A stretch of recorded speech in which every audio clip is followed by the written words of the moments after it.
Hello and welcome to CSCP IS Academy. I am Ritunjay Sharma welcoming you today for today's edition of News and Analysis program.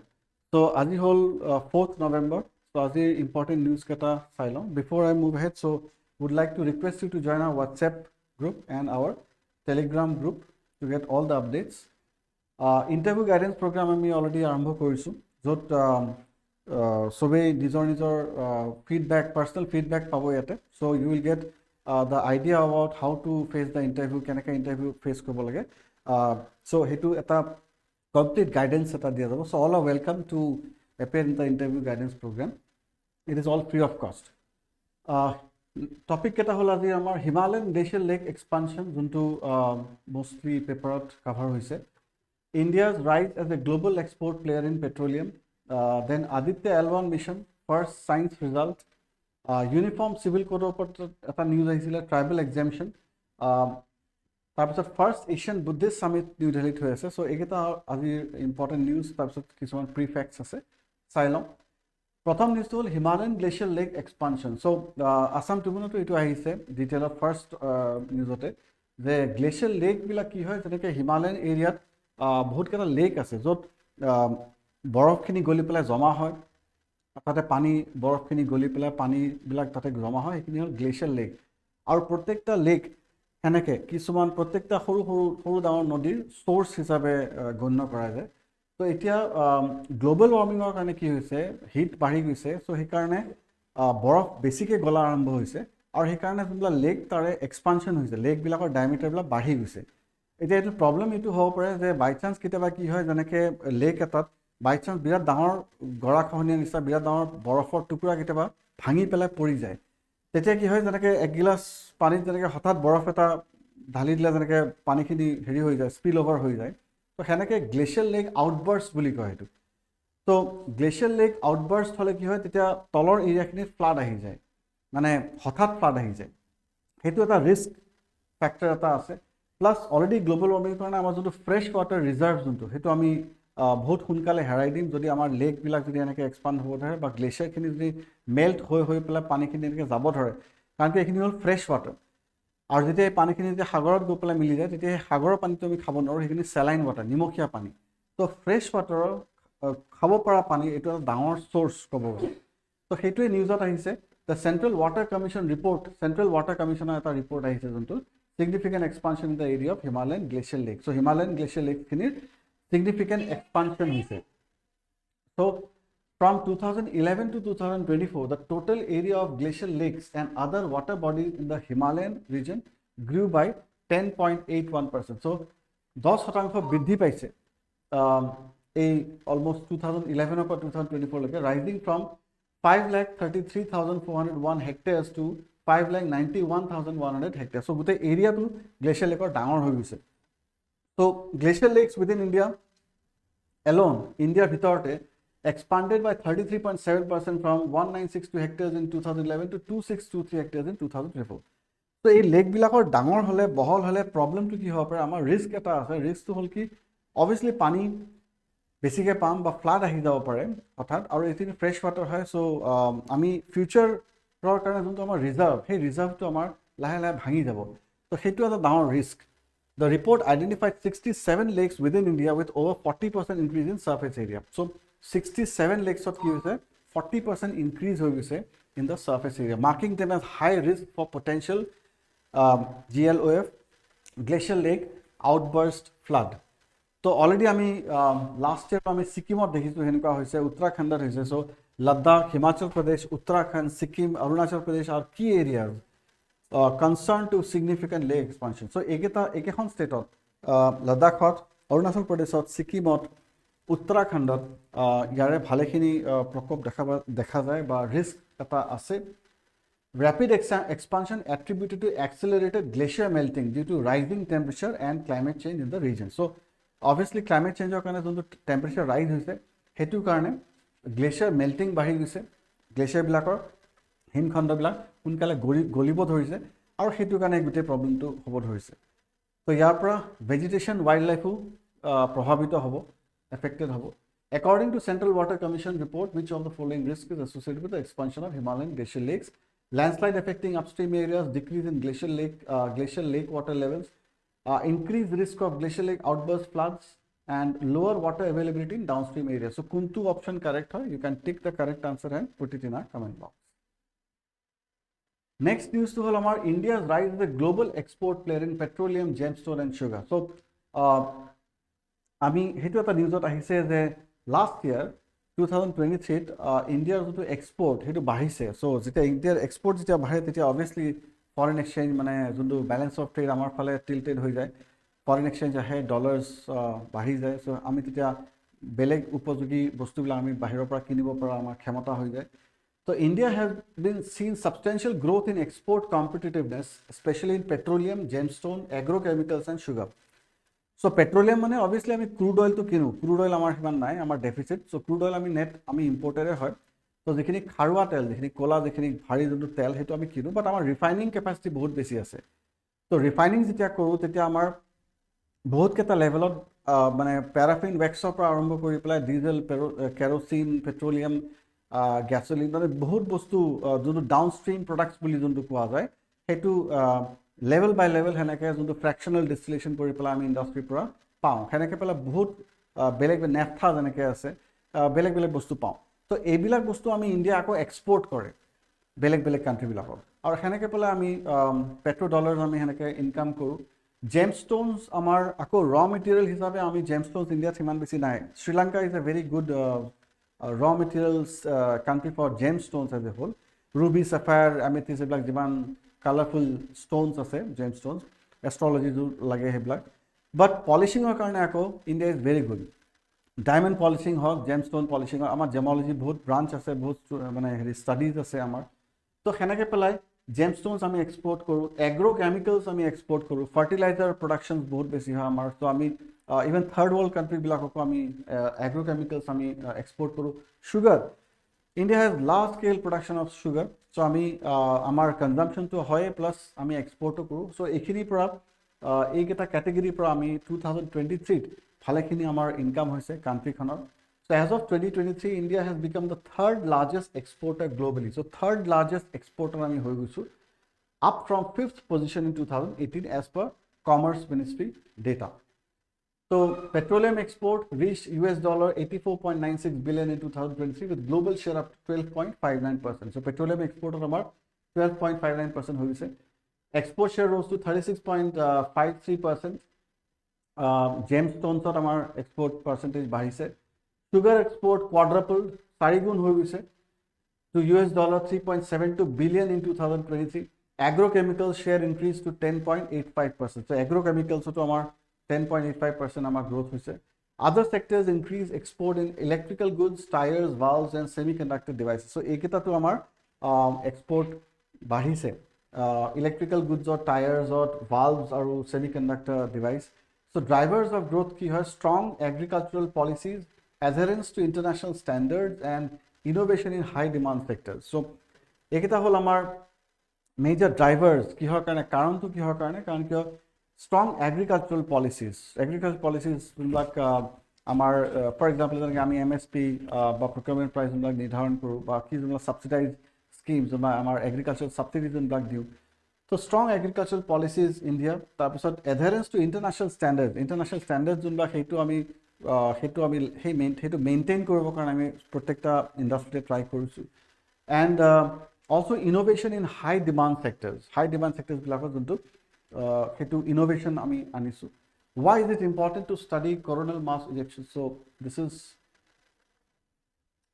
why it is important to study coronal mass ejections CMEs help predict so you can take the correct answer and put it in our comment box Aditya L1 mission first science results so Aditya L1 is India's first solar mission launched by ISRO in September 2002 Aditya L1 mission into Lagrange points into ami koisilu L1 Lagrange point tate Aditya solar mission to set up a satellite to the first science result from Aditya L1 mission India's first scientific mission dedicated to studying the science is out so result etia ahise photographs kichuman ami paisu hei sujor keneke juntu corona hoy juntu outer layer hoy tar pora keneke coronal mass ejection keneke hoy so agor question to juntu asile hetu topic or upor olopan hetu heri hoy gise So first scientific finding, using the visible emission line coronagraph, the mission predicted the onset of a coronal mass ejection on July 16, 2023.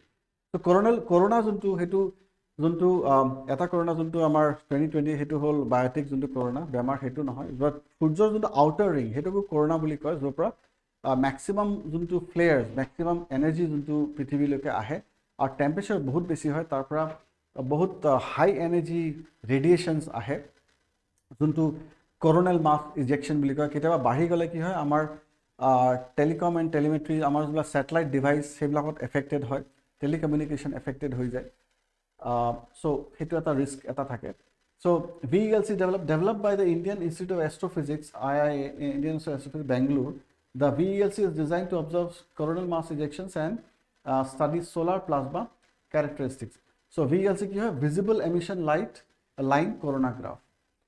So coronal mass ejections are powerful solar eruptions. So কি হয়, powerful solar eruptions হয় that release massive quantities of plasma. Plasma is almost like a hot gaseous mass বুলি ক'ব পাৰোঁ আমি, যোনটো তিনিটা state বুলি কওঁ, সলিড লিকুইড গ্যাস, আৰু এইটো ফোৰ্থ ষ্টেট বুলি কোৱা যায় যোনটো প্লাজমা ষ্টেট বুলি কোৱা যায়। So huge massive quantities of plasma impacting satellite electronics, power grids and communication networks on earth. So hey, coronal mass ejection টোৱে আমাৰ power gridত বা ইলেক্ট্ৰনিক satellite electronicsত আমাৰ communicationত আমাৰ power gridsত আমাৰ এফেক্ট কৰে। Continuous observation of coronal mass ejection from the sun to gain insight into their plasma characteristics. So Aditya L1 mission to hetu karone puthoa goisile that keneke mane ki help keneke ami study koribo paro aru kiman information ami gather koribo paro for prevention, for preventive mechanisms. What is the primary purpose of India's Aditya L1 mission launched by ISRO in September 2023? To explore the surface of Mars, to study the solar atmosphere and sun's activity, to investigate Jupiter's moons, to conduct experiments on asteroid mining. VAJRA batch already I launched course for 2,100 rupees, and this is a comprehensive comprehensive batch for recorded class আমি যোনটো দিম আমি prelims আৰু মেইনছৰ কাৰণে, plus interview guidance programme ইয়াতে included হৈ আছে। ইয়াতে লাইভ সেশনো আমি কণ্ডাক্ট কৰোঁ, লাইভ ডাউট ক্লিয়াৰিং সেশনছ আমাৰ ইয়াতে থাকে। So you can enroll for this VAJRA batch. Fourth news to our Uniform Civil Code and Tribal Exemption. So recent development, Union Home Minister Amit Shah said that that Uniform Civil Code would be implemented nationwide. আমি জানো যে from বেলেগ হেৰিত কিছুমান যেনেকৈ হেৰি আছে আমাৰ sharia law আছে বা মুছলিম সিভিল কোড আছে বেলেগকৈ, আকৌ হিন্দু সিভিল কোড বেলেগকৈ থাকে। তো যদি ৰিলিজিয়াছ বেচিছত যেনেকৈ বেলেগ সিভিল কোডছ থাকিলে মানে ইৰেগুলাৰ অলপমান হৈ যায়, ল ইমপ্লিমেণ্টেশ্যনটো অলপমান ইৰেগুলাৰ হৈ যায়। সেইকাৰণে India has been talking since a long about the uniform civil code, that irrespective of religions or caste or creeds, law can be applied equally to everybody and anybody, whether it can be personal law or it can be civil law or criminal law or anything. So uniform civil code hetu mostly personal law hisabe personal law mostly heri kore impact kore. However, so he said that it will be implemented everywhere except the tribal zonkhini area. Tribes khinik jate ami yar pora alopan atorai tham karon they have a different mindset, they have a different set of living, so that has to be preserved. So hetu karone except the tribal exemption di pelai ami baki khini jate ami implement koribo paru. However, he emphasized that tribal communities would be excluded from this UCC. So he declared that tribal communities in India would not be subject to the Uniform Civil Code if it is implemented. So যদি implement হয় তেতিয়াহ'লে tribal community ইয়াতে include কৰা নহয়। Tribal কাষ্টমছখিনিক preserve কৰিবৰ কাৰণে বা tribal প্ৰেক্টিচেছবিলাক preserve কৰিবৰ কাৰণে ইয়াতে ইউনিফৰ্ম চিভিল কোড এইটোত ইমপ্লিমেণ্ট কৰিব পৰা নাযাব। Mr. Shah promised legislation to prevent the acquisition of tribal land by infiltrators aiming to protect tribal land ownership from outside encroachment. So tribal land বিলাক যোনবিলাক outside encroachmentor পৰা বচাবৰ কাৰণে নতুন একুইজিশনৰ পৰা হেৰি কৰিবৰ কাৰণে ইনফিল্ট্ৰেশ্যনৰ পৰা বচাবৰ কাৰণে নতুনকৈ লিগেল কিছুমান হেৰি আনিবৰ কাৰণে ট্ৰাই কৰিব। So this proposal is targeted towards addressing concerns of unauthorized land acquisition and demographic shifts in tribal areas. So unauthorized, most of the tribal areas can encroachment Uniform Civil Code background and constitutional relevance. Article 44 of the Directive Principles of State Policy in the Indian Constitution advocates for Uniform Civil Code across India. So Article 44 DPSP Directive Principles of State Policy already mentioned us here that there has to be a uniform civil codes across India. It aims to replace personal laws, as we were talking about. So it aims to replace personal laws based on religious texts and customs with a common set of laws applicable to all citizens. So beleg religions, beleg laws thake, personal law thake. So hetu replace kori pelai, beleg ke jate laws implement nahoy, jate every person, every citizen of the country is treated simultaneously in terms of even personal laws. So hetu karone uniform civil code anibo karone heri kori ase, discussion choli ase. Which article of the Indian Constitution advocates for its uniform civil code? So kuntu article hai? Article 14, 21, Article 44 or Article 51. We have just discussed. So you can take the correct answer and put it in a comment box.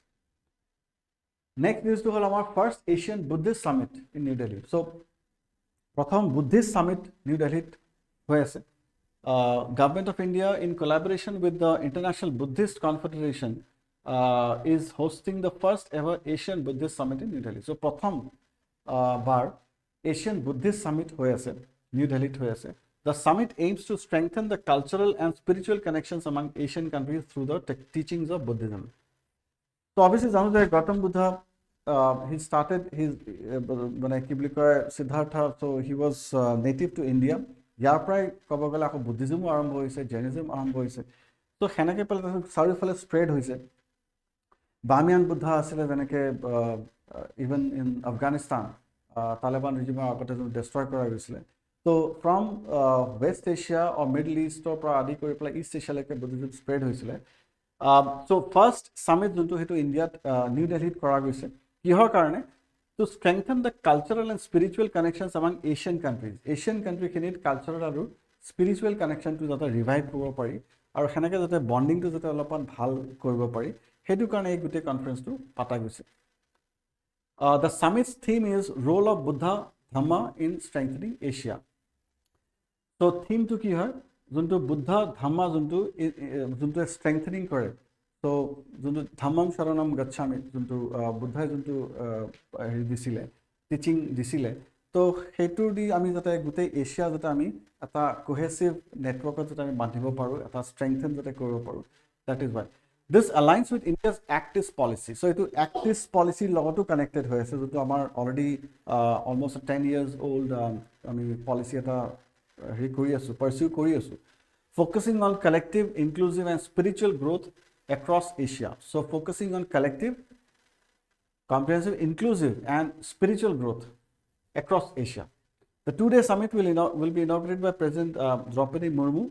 It will bring together various Buddhist Sangha leaders, scholars, practitioners and experts to engage in dialogue, foster mutual understanding and address contemporary challenges faced by the Buddhist community. So already Baki sob delegates so I say India Delhi, so Malaysia Kaliu Dizot I say Malaysia external affairs minister or Amar external affairs minister already meeting hoise.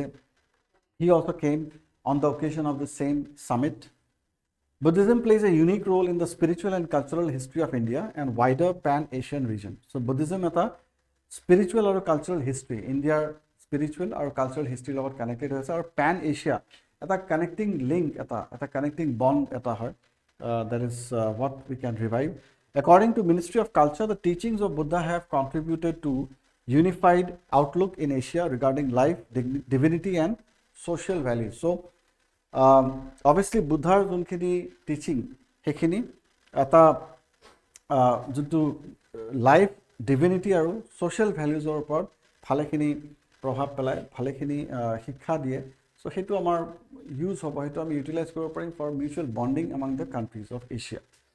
Who is hosting the first ever Asian Buddhist Summit in New Delhi? So, prelims or karno ete ata important news hobo pare. The first Buddhist Summit kot hoisile Asia. So, it was in New Delhi. United Nations and International Buddhist Confederation, Government of India and International Buddhist Confederation, Government of Japan and International Buddhist Confederation, and Government of India and United Nations. So, which is the correct answer? You can pick the correct answer and put it in a comment box. Next, Kataman ami prefects of the house. So, Rajesh Kumar Singh appointed as Defense Secretary. So, he is a new Defense Secretary of India right now. Very responsible position from defense point of view. So, Defense Secretary designate. He retired. So, the Agor Defense Secretary is on already October 31 retired. So, he is replaced as Defense Secretary by Mr. Rajesh Kumar Singh. So, he is a 1988 batch IS officer.